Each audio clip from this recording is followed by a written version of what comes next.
Digital 410 Productions proudly presents the What's the Scuttlebutt podcast with your hosts Dodd Abernathy, Jeff Copsetta, and Henry Sledge. Welcome, everybody, to another episode of the What's the Scuttlebutt podcast, your favorite World War II-based podcast. And despite all the craziness going on in the world, I'm sure everybody who listens to this podcast is up to date with what's going on around the world. And so we're not even going to try to compete with all the other outlets out there. So instead, for the next hour and a half, hour or so, let's take our mind off of current situations going on in the military world, and let's go back 80 years and just kind of relax a little bit, and let's talk about what we're all here to listen to, and that's World War II based content. And joining us, as always, is Henry Sledge, and we have a guest tonight. I will allow Henry to introduce him, but Henry, how are you doing today, sir? I'm doing okay. Not functioning on as much sleep as I would have normally had. I had to get my son to football practice really early this morning, but I'm doing good. Football practice already? It's spring training. Prior to school? Yeah, I had to get him there at 0600 this morning. Wow. So. And his first mountain bike race over the weekend, so, you know. I saw that. That's fantastic. We'll have to get into that a little bit later. I don't want to leave our guest hanging out in the winds too long. So go ahead and introduce our guest, and we'll get going. Okay. Well, we've got a great guest tonight on What's the Scuttlebutt podcast, folks. His name is Dave Holland. He is originally from the United States, but has resided in Australia for the past 28 years. Dave served 8 years in the United States Marine Corps in infantry. From 2009 to 2013, he visited Guadalcanal a number of times, and from 2018 to 2020, he lived there full-time. He is a Guadalcanal battlefield guide and a member of several Solomon Islands battle conservation groups. Dave has assisted a number of authors and researchers with Guadalcanal material, and Dave Holland is currently working on a book featuring his time walking and researching the Guadalcanal battlefields. He also runs the YouTube and Facebook sites titled Guadalcanal Walking a Battlefield. So my buddy, my fellow Alabamian, Dave Holland, how are you tonight? Yeah, not too bad. In Australia, it's in the afternoon. And I know why they in Alabama, being from Alabama, I fully understand why they do football practice, preschool. Very serious. Yeah. I try to tell people that here, and they go, what do you mean? Yeah. But I'm doing well. Thank you for having me on, you and Don both. Well, I imagine getting the kids used to starting football practice so early, it's probably advantageous in the summertime when the heat's extraordinary and the humidity's through the roof. So it probably is best to get them used to that early morning run, and the parents too. Yeah, they go 2-a-days. I remember them in Alabama in the heat in August. They go 2-a-days in the morning and the afternoon. Yes. Well, Dave had a really good show on World War II TV. He's been on twice, and I really enjoyed the Chesty Puller show a few days ago.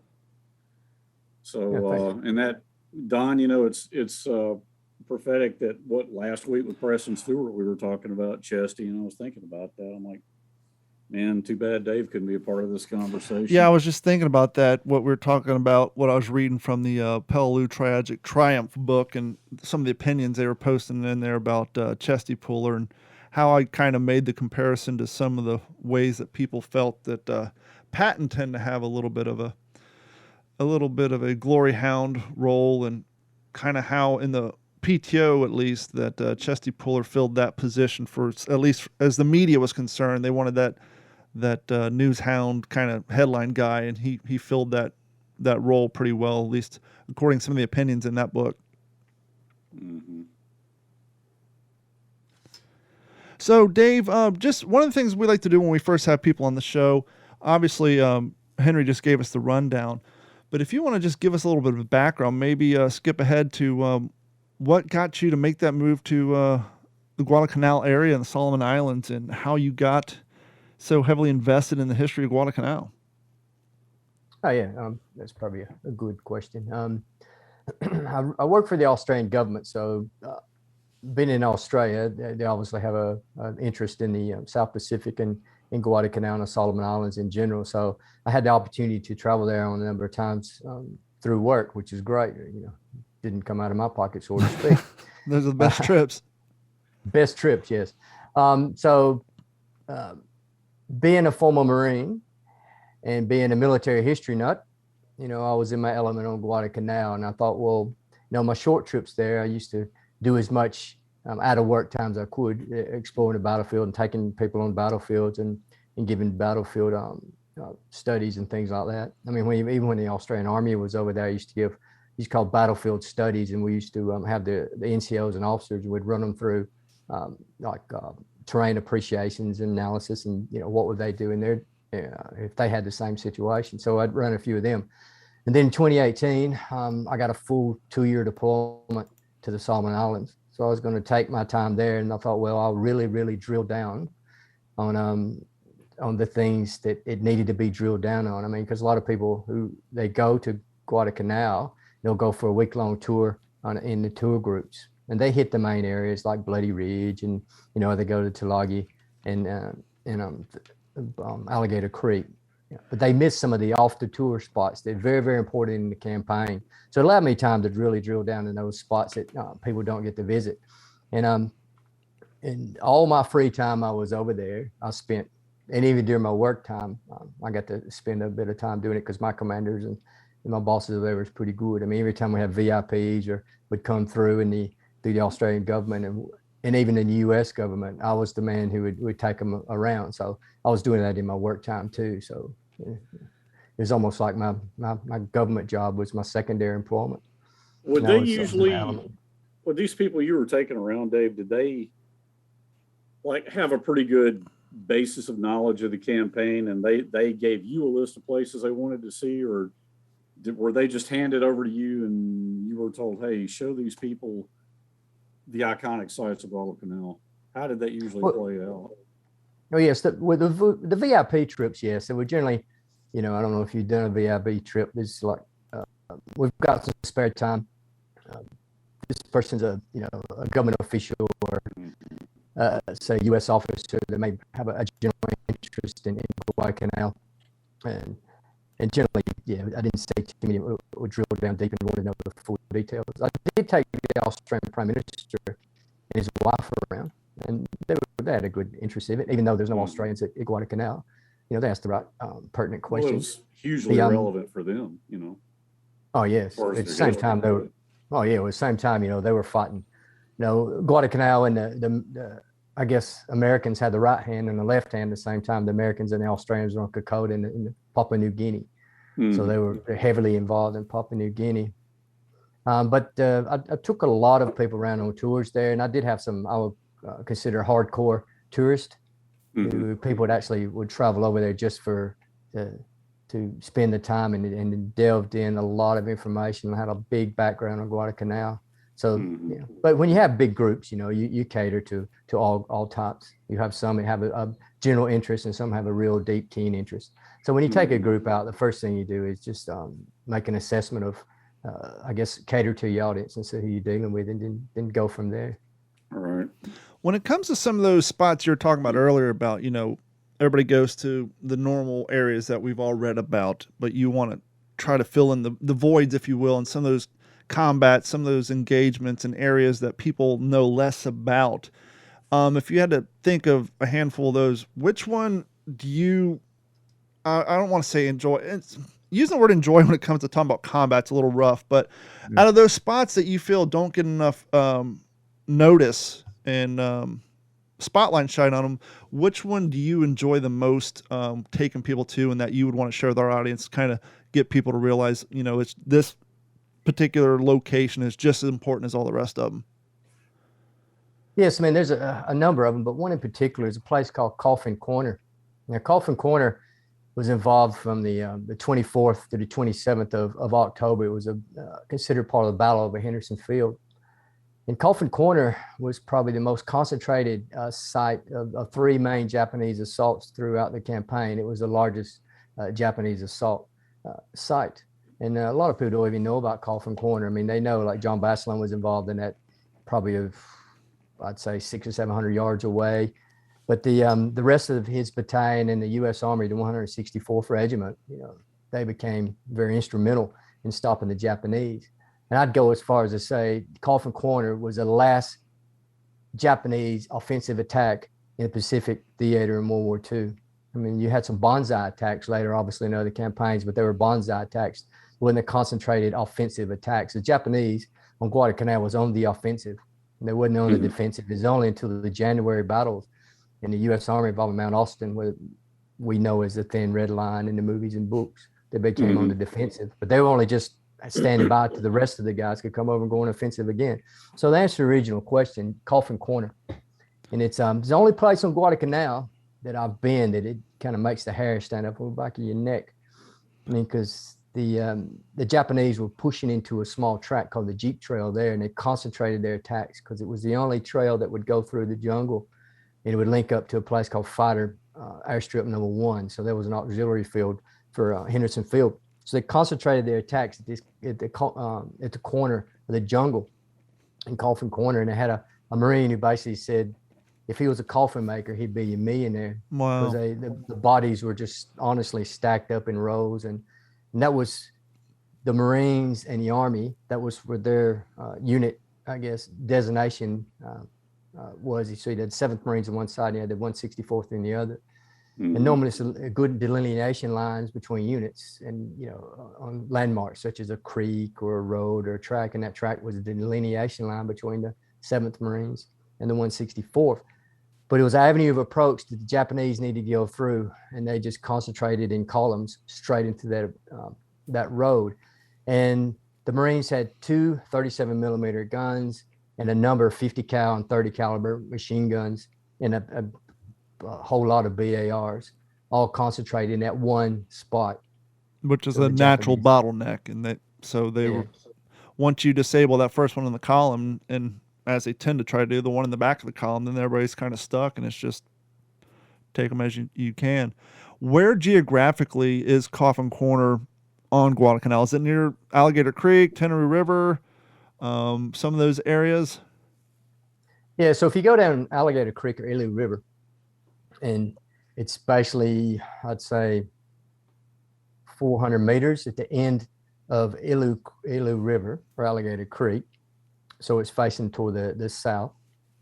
And then it takes a L shape and it goes straight on to Bloody Ridge. So if you go between Bloody Ridge and if you go probably due east from Bloody Ridge, about, I'd say 1,800 yards, you'll hit Coffin Corner. Wow.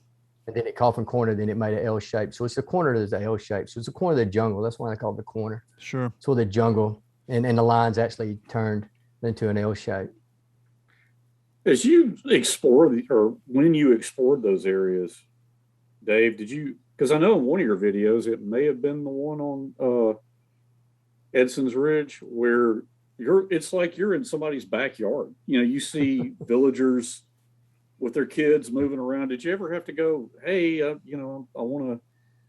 investigating this aspect of the battle. Can I walk through your property? Was that ever an issue, or does everybody just kind of leave people alone? They know they're exploring, or? Yeah, kind of. I mean, it's like anything. You get to know the people there. And Bloody Ridge it's called the Bloody Ridge Peace Park. It's only a national park in the Solomon Islands. And you had a number of people over the years, like John Ennis, which was an Australian expat that lived there, great battlefield historian. Unfortunately, he's passed away. He was instrumental in making it a peace park. So you have squatters who actually live there. So they're not even supposed to be there. They're supposed to be moving off the land, but the government's taking their time. So they really don't bother you. I mean, I've used to walk through and say hello. And the good things about the Solomon Islands, the Melanesian culture, a smile will get you everywhere. A smile and be friendly. It's just like, humans anywhere. But those guys are really, really super friendly. They don't have any taboos against filming around them or them themselves. They'd love to be. They're very photogenic. They love to be photographed. So I didn't have any dramas doing that free reign, so to speak. Did you see a lot of, because I know when I was on Peleliu, the Trigosaurs everywhere. I know in some of your videos I've seen you point out like a ration can or a fragment of a grenade or something. I mean, is that kind of thing just everywhere around Guadalcanal still to this day? To this day, yes, it's getting less and less. Is once the locals start working out, they call it the white fella goes crazy over rust. They said all white fellas love rust. That's You know, fantastic. they'll still sell a white fella any rust. That's You need what to they put that say. on a They love shirt it. for your tour. But the first time I went there in 2009, I mean, for example, on Bloody Ridge, it was the locals. They set fires. They burned the grassland. They build the little, I guess, gardens, cassava gardens and things. So every time they burn it, it used to be all this stuff on top of the ground. I mean, not even under the ground, I'm talking about on top of the ground. Yeah. And you can imagine there's a lot of unexploded ordnance there. Oh boy. And it's a bit of a problem, a real problem, especially last year, was a number of Solomon Islanders, and actually too, there's a British and an Australian who died there from unexploded ordnance just last year alone. There's a number of injuries that happened. Yeah, that's the thing about the tourists who come in and, you know, they'll run up and they'll say, look, you know, here's some relics. And, you know, I can see why they do it. It's a third world country. But what that does is, especially the young kids, they go out and they'll dig up these relics and they'll dig up this unexploded ordnance and put themselves at danger just to sell it to the tourist, you know, who wants some of this stuff. And I can see why they would do it. And I've had a number of them run up to me before and go, hey, look at this. Look at this egg. They call it an egg. Okay, that's a Japanese hand grenade. No, that's a Japanese knee mortar, and that's American frag. So yeah, I think we need to put it down and don't do that anymore. Well, but there's stuff everywhere. That's the stuff on top of the ground. There's heaps of stuff underneath the ground. Well, I'm glad the conversation. And you can imagine. Yep. I'm glad the conversation went this way, because I was going to bring up, before Henry did, on an unrelated note, I've been watching a lot of YouTube videos of cats who are out hunting out in the western of the United States. And when Henry and I were growing up, one of the things, and I'm sure you're familiar with this too, was young kids used to collect arrowheads from Native Americans. They'd be out in the woods and they'd find arrowheads. Well, it's gotten to the point now where arrowheads are getting harder and harder to find. The rule of thumb, at least amongst people who appreciate it, is you pick up the arrowhead, you inspect it, you take it for what it's worth, and you put it back in order to preserve that history, because if everybody takes it, there's not going to be anything left for people to see in the future. And I was kind of wondering, has the Solomon Islands kind of gotten to that point now where people, especially with what you do, people come down, they see something, they want to pick it up, and they kind of want to take it so as a souvenir, but you're kind of like, why don't you leave it here for the next group to come in so they can see it and appreciate the history for what it is? Or is there just so much stuff out there we haven't gotten to that point, it's just take it, it's just all over the place? Yes. Yeah, every time you get the tourists there, they'll see something on the ground. We say, especially on the Bloody Ridge Peace Park or the Bloody Ridge National Park, don't pick up anything. One, they shouldn't be picking up anything if you don't know what it is. It'll blow your hand off or get injured. Or but they see just everyone wants, you know, especially these hardcore tourists, wants a bit of a relic from Guadalcanal, you know, piece of shrapnel or a spoon or a webbing buckle. Let's just pick it and put it in our pocket. And you know, they had a tendency at one stage, the National Museum, because some of the stuff was going to the National Museum, but obviously being a third world country, you know, it depends on who you knew there. If you went there and you asked for relics, they would sell it to you. So that that didn't get too well on that. But I know you got to remember, Guadalcanal, after the campaign was over in February 43, it became a major logistical and training base. Sure. So you've got these camps that hold divisions. Like the Terry had the whole 3rd Marine Division. The 6th U.S. Marine Division was born on Guadalcanal in 1944. So you got still all those camps there, and you have thousands and thousands of U.S. Army, Navy, and Marines training on Guadalcanal. I read somewhere, I don't know if we can even verify it, but over 1 million Americans passed through Guadalcanal during the war. Wow. It's a major, major base. In fact, before the war, the capital of the British Solomon Islands was Tulagi. They had like a little colonial seat over there, and there was random villages through the on the coast of Guadalcanal Island. America built a medium-sized U.S. city basically on Guadalcanal, and then when the Americans left, the British came back in and says, oh, we're not going to Tulagi, we'll go to Guadalcanal. You built us a city. So that city today is called Honiara, which is the capital city. It was made, Americans built that from scratch. The road network is still there. They want the Americans to come back in and build the roads back, because I don't think the potholes have been fixed since 1945. I know, researching, reading through my dad's manuscript, like we've talked about, I've been struck at how much time he spent on Guadalcanal. And it's made me, because I've always read about the iconic parts, Robert Leckie and Edson and all those, and Chesty Pillar and all those things. But, yeah, man, I mean, 1st Marine Division was training there. They would go on maneuvers there coming down from Pavuvu, Pavuvu is what, 60 miles up the slot from Guadalcanal? I think it's 30. It's in the Russell Islands. Probably from the western part of Guadalcanal. As you go up the slot, I'd say it's maybe 30 or 40 miles. It might be 60 miles. I have to double check it from there. It's not that far at all. It's probably 60 miles. You're right, Henry. Yeah.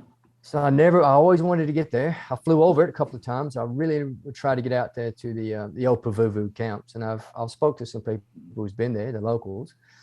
And, the camp's not there, but you can still see a lot of the remnants of the Pavuvu training camp. Not the airfield's still there and a few other things.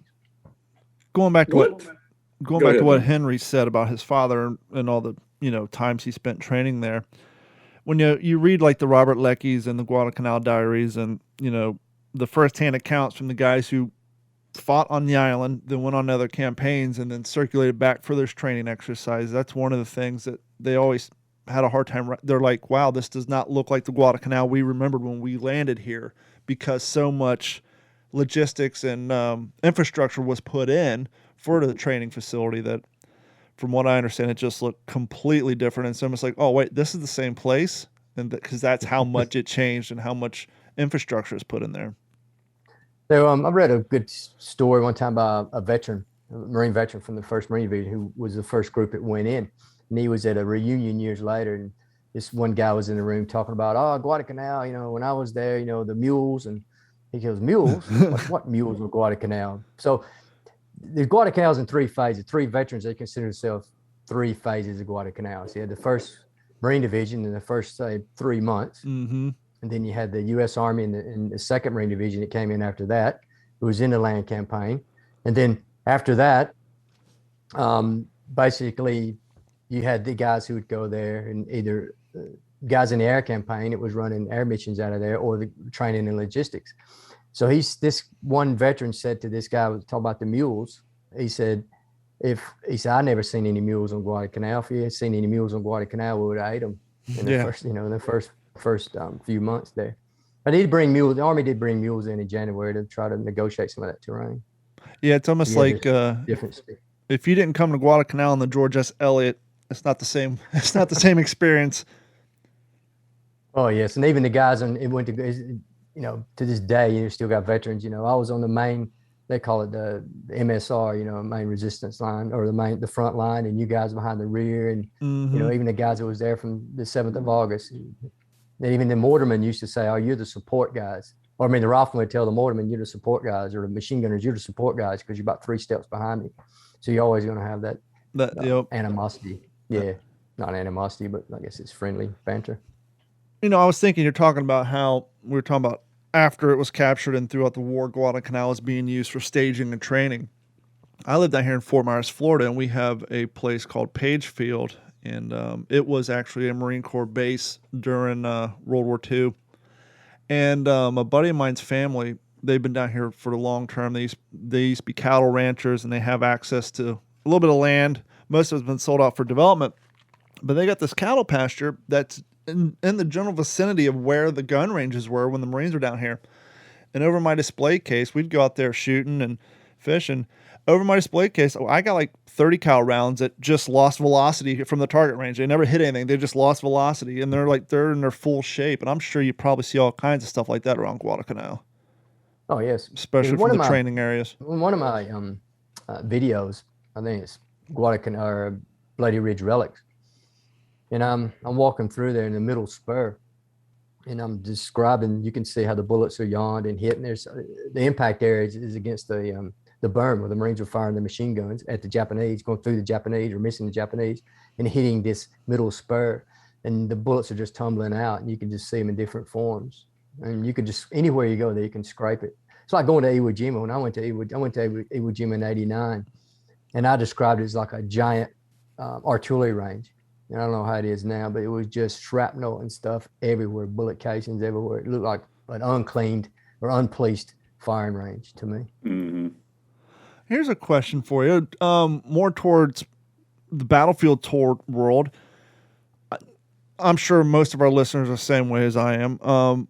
It would be a dream of mine to go down to that area, whether it's Peleliu or Guadalcanal, one of those battlefields. When someone's planning a trip like this and getting hooked up with an organization such as yours, what are some of the things that the casual battlefield tourist who's never done it before, especially in a climate such as where you're at, what are some of the things they should plan for to make their experience more enjoyable, more, I guess, longer lasting? I'm sure you get some people down there who don't anticipate the heat, the humidity. Maybe they're not as active as they should be, and that's probably a long day out in the woods, I would expect. What are some of the things that you suggest to first-time people who are planning, who would love to come down there, maybe to plan ahead for, to get the best out of that experience?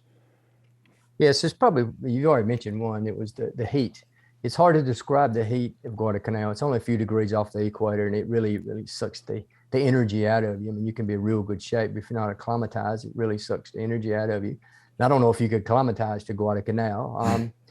Is try to be as best shape you can. Obviously, water is an issue. I mean, you go through water very quickly over there. Mosquitoes, just like it was back in the 40s. It's just crazy now. So any type of, I guess, mosquito repellent clothes, you can get them now. And obviously enough mosquito repellent itself you can spray on you. Obviously read up on the battlefields and as much as you can. Maybe just do a few walks and hill walks, because there's a lot of hills up there. If you really want to get the best out of it, just maybe in your fitness wise, just do a little bit of hill work. Yeah, because I can imagine probably very few of these locations are within 20 yards of a bus stop. I'm sure there's a lot of hiking and climbing.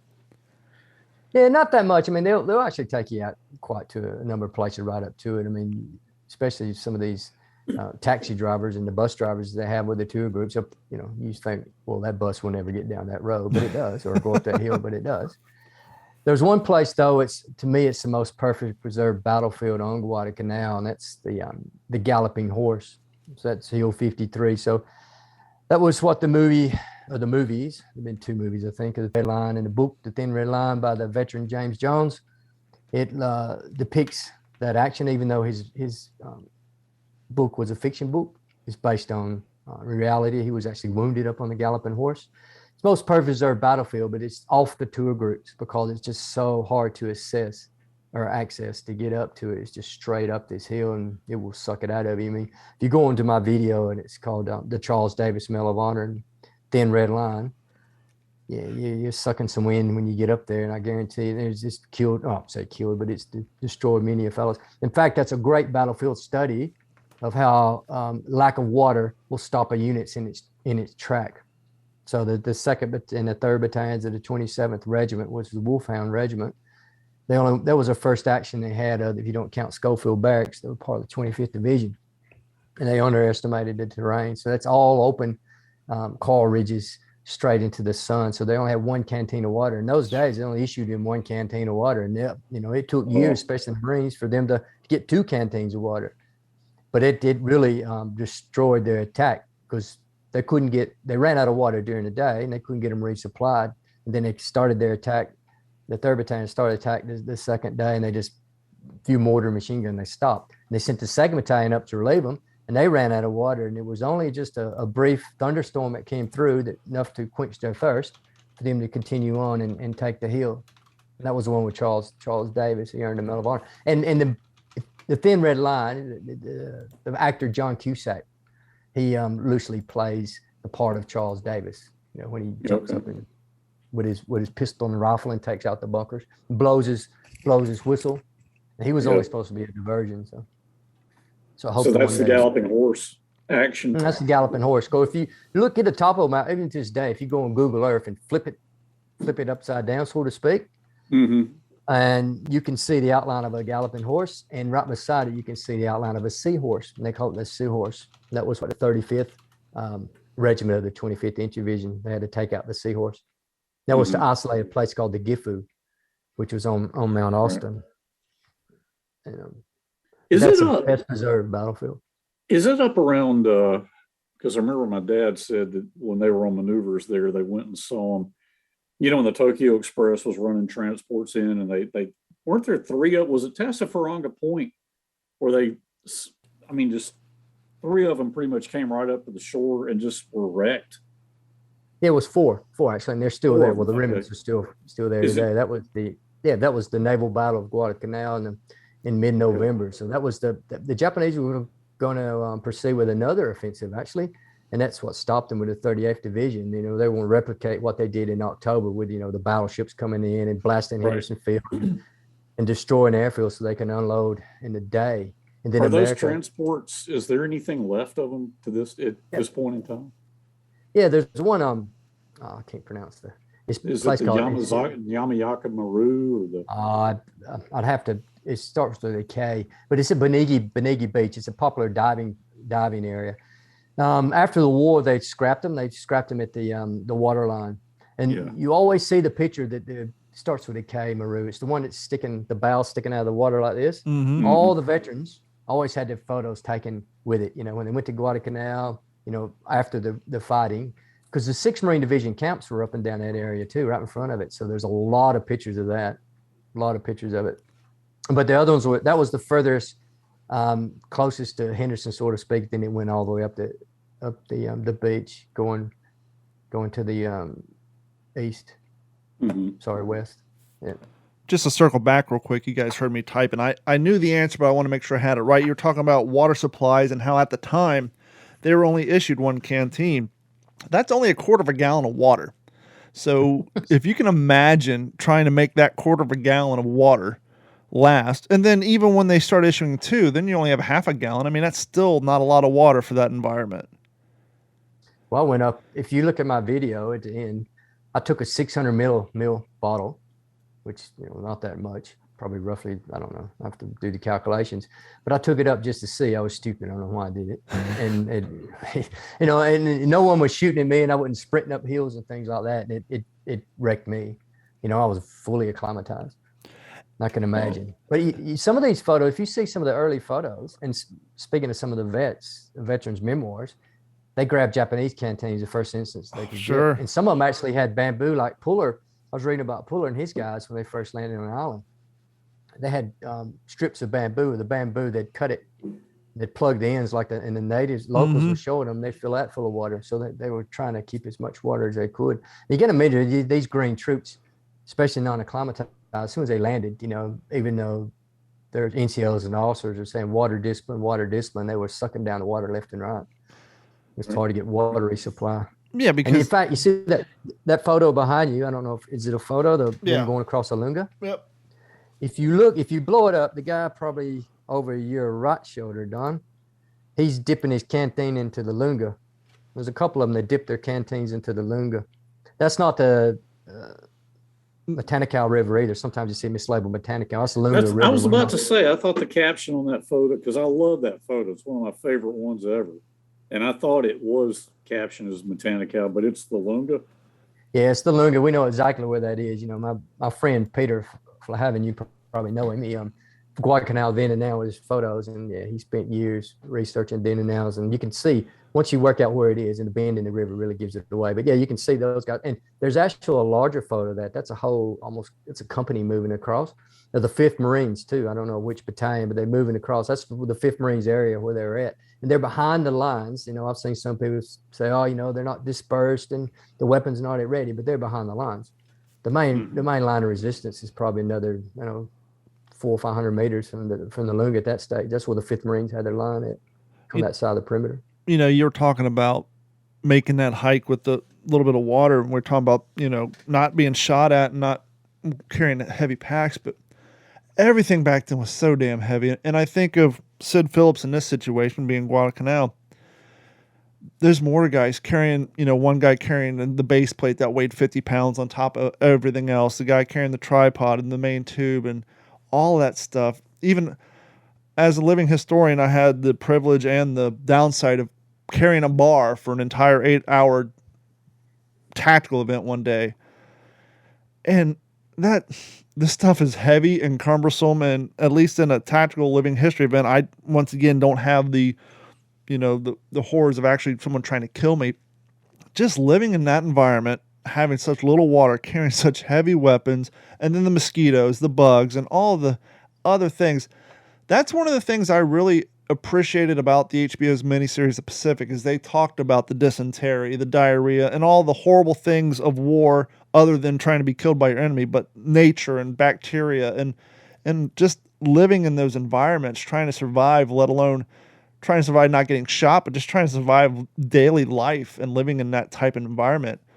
I don't think a lot of people consider that when they research this stuff. And I'm sure when they come down to Guadalcanal and take a tour, it probably provides a lot of clarity to that, I would assume.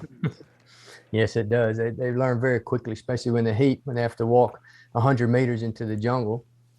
And I've seen people who walk 100 meters into the jungle and they can't even find their way out, and it's in broad daylight. Yeah. Yeah, and and they can't spend it. There was one of the taxi drivers there.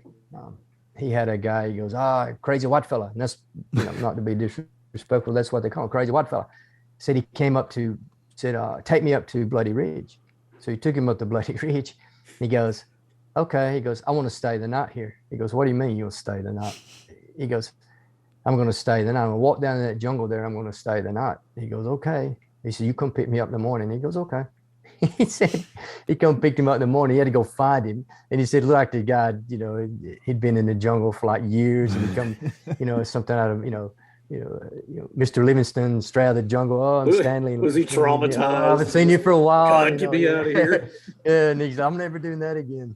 I could only imagine, just because, anybody who's watched an episode of different noises too there. I was saying, anybody who watches an episode of Naked and Afraid knows in the jungles when all the bugs come out at night. So, just lack of research. Nope. Exactly. I live in Florida. I know how creepy crawly things get in wet, damp areas. I couldn't imagine being down in the Guadalcanal.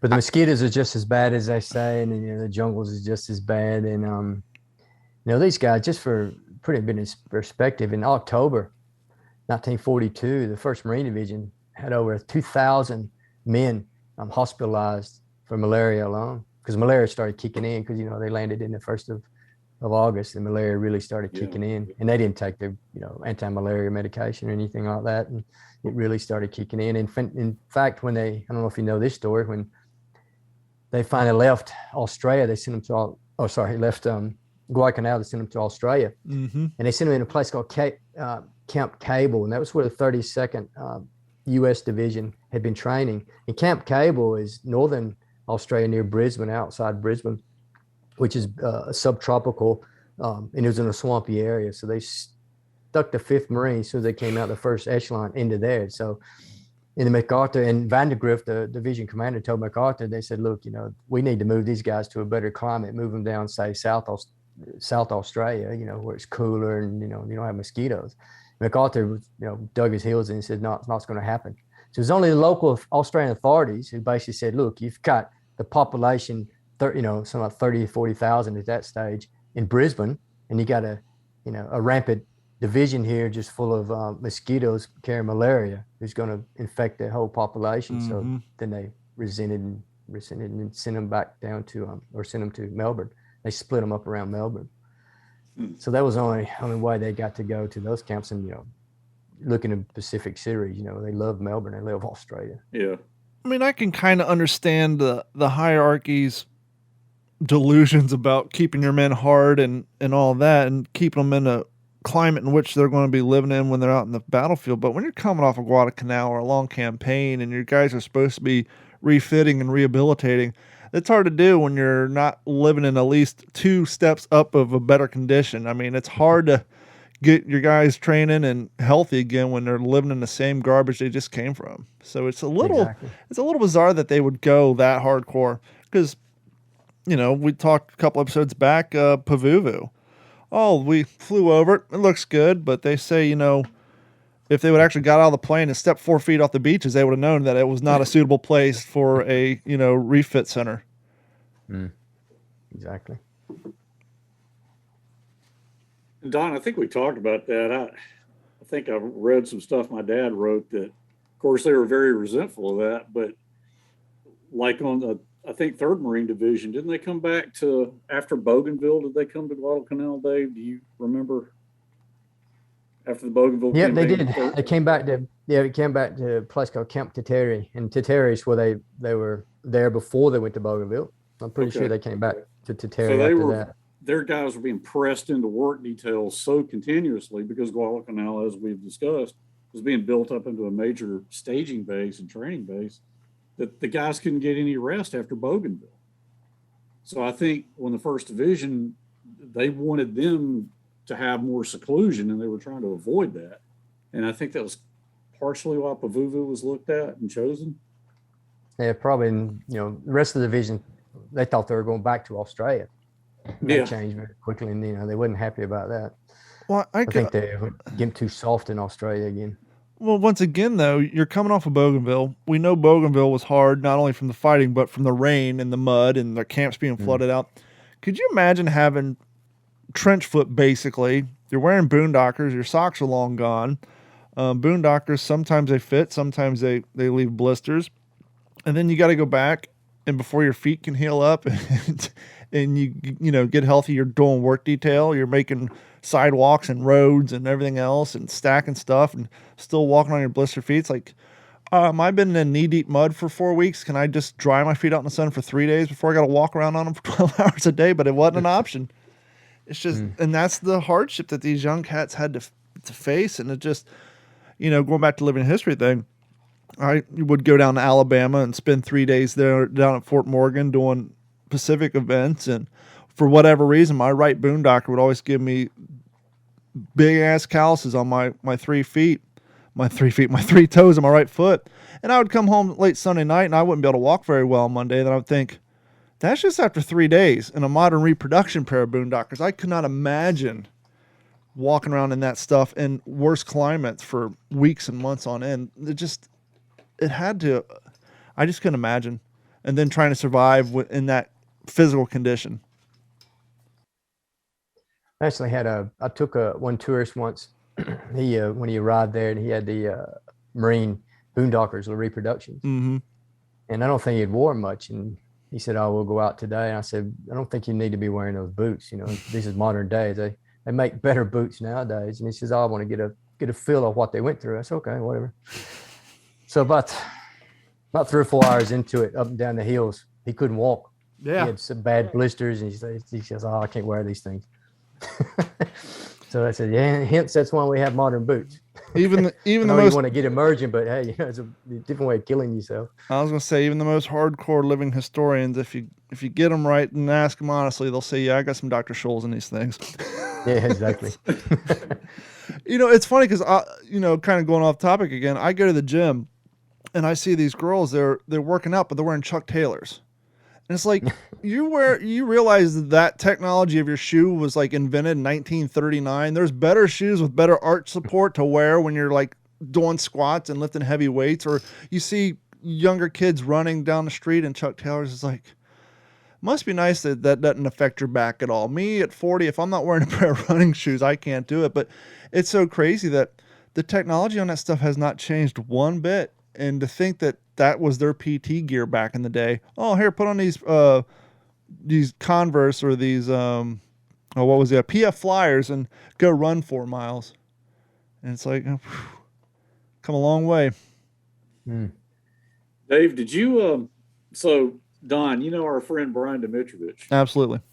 That Dave is aren't you the one who really showed Brian around Guadalcanal the first time, Dave? I don't know the first time. I think he was on Guadalcanal before, but he contacted me, I think 2019, maybe in 2018. Okay. He said him and his friends were coming to do another trip. I'm pretty sure Brian had been over there on an organized tour to one of the big tour groups in the States. So he came over to bring his friends over. Yeah, so we teed up, and he went a week with a group, but I took him out for 1 day. And I took him to a few places that no one ever gets to go to. Cool. I've been speaking to Brian since. So yeah, I took him to a few good places there, especially a place called Briggs Outpost. If you see the movie or in the Pacific series, a guy called Ralph Briggs, platoon sergeant, he had a combat outpost. The combat outpost was manned by the 7th Marines, 1st Battalion, 7th Marines. It was punched out about 1,000, maybe 1,100 yards in front of their lines. And on the night of 24th and 25th, him and 46 other Marines were up on the combat outposts up there. The battalion commander Puller didn't want them out there. So, but they'd rotate a platoon from Company A every day. So it's a bit demotivating. So they'd rotate them, every day. So they don't get too demotivated. So if you remember in the Pacific series, he's on the field phone. He's talking to Puller and he says, yes, the Japanese army. And he goes, how many? He said, the whole effing Japanese army. He said, oh, that many. He told him to punch out to the left and come back in. Well, no one ever gets to go to Briggs Outpost because it's part of a police area, a police firing range. No. So I had access to it. So I got access to it, and I took him and his guys there. I've actually did one of my films on Briggs Outpost. So no group ever goes to Briggs Outpost. They're not allowed. So that's benefits of working for the government over there. I could gain access to it. So I took him up there. But unfortunately for his guys, it was like their first day out. And we're talking about acclimatization, and they showed up and they had all the reenactor stuff on, which is good. But you can really know how good and fit you are. It really kicks your butt, that climate. Yeah. What would you say the percent humidity is? 98. 150 90 plus. You've been, obviously you live in Alabama. Alabama, it's pretty damn bad here. Yeah, in August. No, doesn't. Way worse than Alabama in the wet season time is about 5. Wow. It's bad. And the sun you're so close to the equator too. That's what makes it so bad. That sun's direct sunlight. I remember we did some jungle training in Panama once, and I thought that was bad. In Panama, I'm a couple of degrees above the equator, but I found the South West Pacific, or that area, is pretty brutal. If you get on the beach, with ocean breezes, it's a lot better. But once you get in that kunai grass, and that's a different story, especially when it's about 5 or 6 foot high. It's just like walking into an oven. Yeah, you're in an oven anyway, but it's like walking into somebody's just increased the oven. Just threw a microwave inside of an oven because there's no breeze and that stuff, and it just. I'm trying to equate it in terms of Peleliu, which I think Peleliu is 7 degrees off the equator, and probably roughly the same, I'd say. Okay, I'm thinking what season, wet and dry. Mm-hmm. But Peleliu had ocean breeze, doesn't it? In some places. I mean, it did. I mean, I was there in September of 99, but it didn't hit 115 like it did when the First Marine Division was there. But then all the vegetation had been blasted off too. There's no cover, and that's what makes it worse. When you're on those barren ridges, those coral ridges there, with no cover, it's very, very bad, very brutal with that direct sunlight on you. The footprint of Peleliu is smaller than Guadalcanal, though, isn't it? Oh yeah. Yeah. Way. And then obviously the 6x2. Yeah, and then the elevation's a hell of a lot lower too, and so you do have more wind coverage. But as you were just saying, and I'm sure you deal with this a lot too with the tourists who come down there, the people who want to refuse the basic concept that it's actually cooler to have long sleeve shirts on than it is to have your bare skin in a direct sunlight all day. Especially when the mosquitoes start ripping into you. Mosquitoes aren't that bad once you go on the barren ridges, but like when I took Brian, went to my Brian D and his friends, I took them down into the John Basilone position, and that's just thick, swampy mess. And the mosquitoes just literally, I've never seen mosquitoes so bad in my life. And I've been in, the jungles of Panama and Okinawa and the Philippines, but they're so thick that, when you talk about swarms of mosquitoes or clouds of mosquitoes, they're literally clouds of mosquitoes. You open your mouth, you get a whole mouthful. Wow. And it's so bad. And that thick jungle, I used to thinking, oh geez, when I was in that area, I could just read the Marines' minds. You could say, okay, B company, you're up on the ridge, and like, yeah, C company, you're down in the thick jungle. And like, shit, because it's just a bad place, very bad place. Is there I'm sure there is. I mean, I live in Florida. We have a tourist season, but is there a tourist battlefield season down in Guadalcanal, or is it just kind of sporadic throughout the year, or do you see more people do it in the summertime when their kids are off school? What's the influx, if you will, of the tourist season for the actual battlefields down there? It's a good question. So the main, you get maybe 2 to 3 organized groups, and all come through in August, because August is the anniversary. And that's when they have the Right. ceremonies, and that's when you get the most. But you get dribs and drabs, but the big organized tours are generally in August. That's when they come through. April and May is, to me, some of the best times, because it's, I guess, if you can't equate dry with Guadalcanal, but it's drier than normal. That's the best times to actually go. But if you want to see the ceremonies and things, like the Marines are generally there during the anniversaries on August the 7th. But right now, it's been shut down for, it'd be almost 3 years. Yeah, COVID. Because they've shut the country down, especially in COVID's really starting to kick in, unfortunately, in the Solomon Islands. Solomon Islands been COVID free for almost 2 years. Really? So now they're... Last few months, it's kicked in. You can imagine now it's just going straight through the population. So they're looking at the 80th anniversary coming up in August. So I don't know how that's going to go. I doubt it's going to go and open up. Yeah, you don't have... Open next year. Not enough time for herd immunity to set in if they're just now getting it. Yeah, so unfortunately, it's closed to tourists at the moment. Wow. I probably know the answer to this, but I'm going to ask anyhow, just for the listening audience. I would assume that you prefer to do the smaller groups with the hardcore audience who want to see the more hardcore stuff, and who know more detail about Guadalcanal, because you can probably, having a group of guys like the Brian Dimitroviches of the world who already have a lot of knowledge, it allows you to probably talk and have conversations at a greater detail than you would just, a group of cats who have general knowledge and just want the Cliff Notes versions of it. Was that a safe assumption on my part? Yeah, I mean, obviously, I'd like to go with like minds. I mean, you can delve deeper and deeper into it, but I don't mind the people who have a genuine interest in it and actually teaching them about it, because they don't know anything about it, then you can relate it. And I try to, when I get those groups, I really bring the human element in to do to relate it. Like, we'll go to an area and I'll talk about it in general, and not to get them bored with stats and this unit did this and you did that. I would actually throw some personal stories in. This person was here and he this happened to him, and it brings a bit of personal touch, and some people connect that way. So if to answer your question, yes, I mean, I generally like to take the hardcore guys who, I can really, it gets excited. Sure. And I mean, I also don't mind teaching the people who don't have a big knowledge of it. Now we know, as we're just discussing, the footprint of Peleliu is substantially smaller, and we all heard the stories about, with the development, construction, every time they break ground, they're coming across, remains, whether it's bones and fragments or what have you.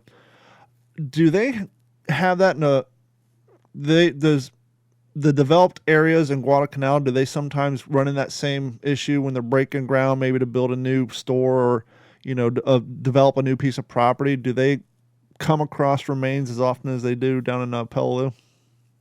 I don't know as often as Peleliu, but like I stated earlier, Honiara was built quick. And it was literally built over the bodies of thousands. Yeah.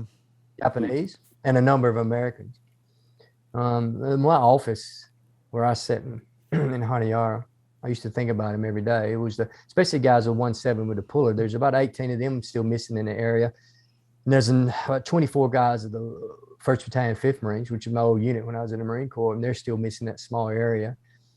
I think I was told it's about 400 Marines missing on land. I don't know exactly how many U.S. Army. So to answer your question, from time to time, they do come up with remains. Most of the time, they're Japanese. Yeah. But the Japanese, and how the Japanese treat their remains over there is they'll find them, they'll send them to the Japanese consulate, and once they potentially identify they're Japanese, I mean, there's a couple of ways they do it. I mean, there are a number of ways. Obviously, with the equipment in the area they found in and the size of the bones. And they don't send the bones back like we do in the U.S. Like we send the DPAA, the U.S. military teams, the missing teams over. They work there every year, recovering the remains of the missing U.S. servicemen. So what the Japanese do, they have a Shinto ceremony, and they will cremate the remains and the ashes. And sometimes I think they send the ashes to Tokyo to the big shrine, or sometimes they bury them on site. But yeah, there's remains found all the time. And it wasn't, I think 2015 or maybe 2016, they found a U.S. soldier, a guy called Ross. They found, he was in the 35th Regiment. They found him. near the Gifu. So I got a friend, Jeff Rucker. He's written a good book about the missing Marines of Guadalcanal. And we're always on the lookout for the missing Marines and the missing U.S. servicemen in general. But they're there, and they are locating them. So when I was there, they located a number of them. So hopefully they'll be identified soon. Is there a particular piece of artifact that you have come across during your time doing these tours that you would consider a little more rare or less, findable, I guess, for lack of a better term? Because obviously we all listen to this podcast. A lot of us are military collectors and have different things around.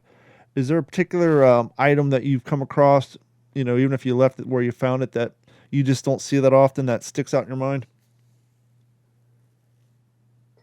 I found anything personalized. Yeah. Generally with anything personalized, especially with dog tag. There's dog tags found there all the time. The dog tags are good to find. I had a mess tin once. It was an old style 1918, so it was probably a Marine one, and it had a guy's name on it. It said Tony loves, Van Houten loves Tony, Toni. So I looked through the records of Van Houten. I can't find that. And there was another fella. You ever seen the old arcade? They used to have the arcade tokens. They had like a good luck tokens. They had like a little horseshoe on them, and yeah, they used to make them. Apparently, they had them in the 40s and 50s and 60s, and I think they were aluminium. I found one of them once. Couldn't identify. It wasn't a Marine. It was a U.S. Army, because it said USA, and it actually had the serial number. I can't locate that one. But anything personalized, yeah. I like that type of stuff. Then remember, it brings me the point about the dog tags. There's a lot of I'd say hundreds of dog tags are located on Guadalcanal every year. And locals used to bring them to me, and I'd have a look at them, and you look at the name, and the first thing I would do is see if it was a missing Marine or Army guy. And you'd find out that Guadalcanal is a large logistical and training base. So where these locals will find them, they'll find them in the garbage dumps. You could see the scenario right now, especially the first Marine dog tags come out, or the U.S. Army dog tags had the next of kin on them. I think they changed it 43. And the next of kin, obviously, they didn't think it was a good idea. So I could just see some clerk there. All right, everyone turn the dog tags in, you get new dog tags. Yeah. And all these clerks sitting there with hundreds of dog tags. What am I going to do with them? I'm going to throw them in the garbage. I'm going to throw them in the dump. Right. Some years later, locals dig them up. Oh, look at all these dog tags. Now, are these the early Marine Corps Navy dog tags, the small round ones, or are these the more modern ones that we're all familiar with? Or do you see both? Well, the early Marine dog tags had the thumbprint. Yeah. To put the thumbprint on the back. You do find some of them, but mainly a lot of the ones they find are the U.S. Army style. Yeah, with the dog tags that had the next of kin on them. So the year was 43. I don't know what month. They took the next of kin off, thinking it's probably not the best idea to have your next of kin on there in the address. It's interesting you say that, because my grandfather fought in Europe. He did grave registration, and the dog tags I use when I do my Army living history are exact replicas of his. And when I was filling out the form, I saw that his next of kin was my grandmother's father. My grandfather left the coal mines of Kentucky, started working at a dairy farm in Richwood, Kentucky that my grandmother's father owned. And then they got married, and he went off to war. And I always struck it as bizarre, because I found this out long after both my grandparents had passed away. I was like, did my grandfather kind of have a falling out with his family that he would put his father-in-law as the next of kin on his dog tags? Or was it they lived such in deep eastern Kentucky that they had no phones, and, it probably, since my grandmother's father was kind of more well-to-do, if he just figured it's easier to get a hold of him if something were to happen to me. And sadly, that's one of those things I can't ask, but I never realized that it was shortly after 43 that they took the next of kin off there. So that helps me date my grandfather's dog tags that he has. You have to double check it, but I'm pretty sure it was around 43. But I know at some stage during the war, they didn't take them off. They started with them. They took them off. I've done some research. I've been able to find photo scanned copies of his enlistment papers where he joined in Cincinnati, but I think a majority of his records were in that location that caught fire in the mid-90s. So I have such a hard time of finding anything of his online. Yeah, I do too. My grandfather, he was in the Army in Europe. Yeah. Henry? It's been a great conversation, man. I'm really wanting to go to Guadalcanal one day. We'll have to figure that out. First off, me, you, and Jeff have to get together and meet each other in person for at least once. Yeah. But then we'll travel. Normally, Then we'll play. I'll tell you how to get there from the States. Okay. You take a big boat. No, you don't take a boat anymore. They Maybe generally one. fly into Fiji. Obviously, from the West Coast, they fly into Fiji. And then from Fiji, you can fly straight into Honiara. So I have one of my best friends, or with my best friend from kindergarten. He come visit me out there when I was there, which actually quite good. But yeah, most of the tour groups, they fly into Fiji, and then from Fiji, I think it's Nandi, they call it, the airport, Nandi in Fiji, and then flying straight into Honiara. So it's not that hard. That's a straighter shot than when I went to Peleliu. Yeah, it's not that hard. I mean, you don't have to take like a banana boat. Oh, God. Well, they call them Yeah. banana boats there. Some guys jump in little banana boats. They go out to Tulagi, which is about 20 miles away. So you're Mhm. taking your life in your own hand with a banana boat. But anyway, they seem to do quite well every day. Wow. Is battlefield tourism, is that a substantial part of the economy on Guadalcanal, or what's their primary, GDP made up of? Well, for years, people were trying to get tourism and battlefield tourism to kick off in the Solomon Islands, and it's untouched gold mine, but it can never get started for whatever reason or the other. But I don't know what their GDP. I think fishing and farm or logging is probably the biggest export they have. I would Some assume countries that tourism there that. picked up a little bit after the HBO Pacific series came out. No, I think you'll see. I don't know. I don't think it would come up that much with the tourism. It's just a long place to go. I mean, it's just pretty straight shot. It Yeah. just costs a bit of money, and the hotels are good. I mean, you got Western style hotels, and it's of higher qualities, and there's nothing bad about it. And the crime rate is probably the lowest you can think in the Pacific. Well, And then if you go to Papua New Guinea, Port Moresby, it's a different story. But Honiara is hardly any crime rate. It's great and Melanesians love tourism. Sure. They're just good people. They're real good people. They're good people to know. They'll really look after you. Yeah. I sound like I'm a Solomon Island tour guide or working for Solomon Island Department of Tourism. Well, Hopefully they'll open up soon. Yeah, I hope they will. yeah, hopefully. Hopefully the whole world gets back to Oh, yeah. semblance now with what's going on in Ukraine and all that. Lord only knows, but I whenever I talk to people who do tour guides of battlefields, whether it's European theater or Pacific theater operations, and I know I said on this podcast multiple times, but I'll say it again. To me, it just reading these books that we read. Me, Jeff, Henry, we're constantly reading books. I'm more into the firsthand accounts and the personal aspect, kind of like you're talking about when you do your battlefield tours, how you talk about the personal side, it's easier to relate to. But I can only, because I haven't done it yet, and I know Henry's been to Peleliu, I anticipate, like, if I ever get the chance to go one of these battlefield tours, I'd just probably stand there dumbfounded, just seeing it in true color and feeling the heat and or if you're in Europe, feeling the environment and just seeing it and trying to take it all in. It probably brings all the stuff that I've ever read into more focus and understanding. And that just, to me, I don't know why, every time I talk about battlefields, I just get hung up on the idea of I can't imagine being there in real life, even modern day, and just seeing these areas that I've read so much about. Yeah, I see that in Bloody Ridge. Bloody Ridge is a great example. I mean, it's fairly well preserved too. And I used to, I'll probably calculate I've been over the Bloody Ridge itself over 300 times. And sometimes after work, I just drive up to Bloody Ridge and sit there in the afternoon. It's such a peaceful place. But I used to go there at night too, to try to picture how it was during the battle. And you could almost just hear it. And it's just a small confined area too. And yeah, it just really brings you back to reality when you sit up there. that's got to be a haunting experience to do that at night. Yeah, especially because, that was, I visited all the battlefields at night because that's when the majority of the fights were going on at night. So it gives you a different appreciation of the battlefield itself. And, when you read the memoirs, they said, at night they were screaming out of the jungle, and the flares were going off. Mm-hmm. And you can't see your hand in front of your face, and literally you can't see your hand in front of your face. You can just imagine. What's the footprint of Bloody Nose Ridge? Is it 50 yards? Is it bigger than that? Smaller than that?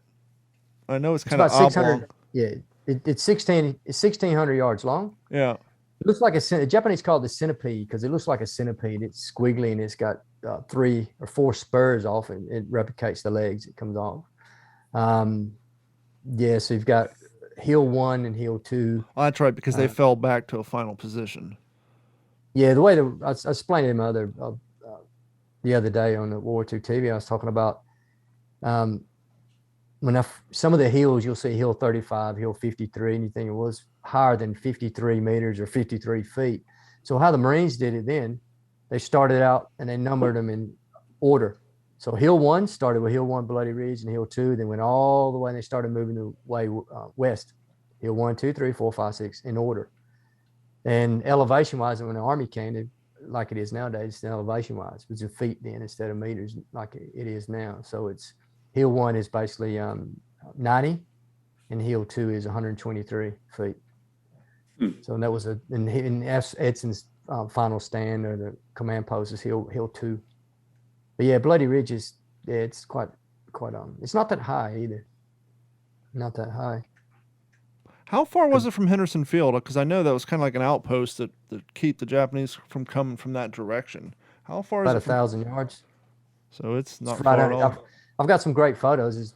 One, it shows it. It's a beeline straight to Henderson Field, because the Japanese, when they did the southern attack, their tactics are to take the path of least resistance. And at that stage, their intel said, and they were very much correct, that there was no one on Bloody Ridge. It was a small outpost of some engineers. So if you were going to move a large unit of troops at night through the jungle, you want to hit a clear line, a defining line, or a clear avenue, and they did. That would have gave them a clear avenue. If they'd hit that ridge, it went straight into Henderson Field. It's almost like a dagger pointed straight at Henderson Field. It was actually a good plan. But then Edson got up there first. The main airfield at Honiara, where you would fly into now, is that the old Henderson Field? Yes, I mean the Henderson Field, the original airstrip sits right beside the main airstrip nowadays. It's right beside it. You can still see the 1943 tower. The remnants of the 1943 tower is still there. Wow. Yeah, it's the exact same spot. They've extended the runway, obviously, to accommodate, modern jets. Because if you look at it now, the runway is extended more. It goes all the way to almost Alligator Creek. During the time of the battle, it didn't go all the way to Alligator Creek. Wasn't that far. I've seen photos of that tower. When you say tower, it's a rudimentary tower at best. I mean, it's almost scaffolding with some plywood atop. I mean, it wasn't anything sophisticated by any stretch of the imagination. No. That was the second tower. That was the good tower. The good one. Well, I want to thank you for your time, and thank everybody else for listening. I do want to put out there, I had to stop the YouTube recording because for some reason when I was broadcasting it, you guys heard the lag at the beginning of the show. And our major form of consumption of this podcast is the audible format. So I stopped the live streaming on YouTube just so that we can provide the quality format to our audio listeners, because that's where a majority of y'all listen. And I want to thank each and every one of you. Our numbers are growing, and I know that's a large part due to the great guests we have on here, such as Dave Holland. Dave, for coming on. And I do want to remind everybody, if you want to support the show, please head over to WTSPWorldWar2.com and sign up for Patreon, and you can use that to help to support the show and spread the word and all that good stuff. You can find our shirts on there and everything else. And Dave, do you have any social media or any things you want to send people to where they can find you at? Yeah, it's like the first of this show. I have a Facebook site called Guadalcanal Walking the Battlefield, and I update that once in 1 or 2 days. It has a lot of then and now photos on. I try to supply original material that no one's probably seen before on it, and also have a YouTube site called Guadalcanal Walking a Battlefield. And basically it's designed for people who's never going to get to go to Guadalcanal. It's just a walking battlefield tour.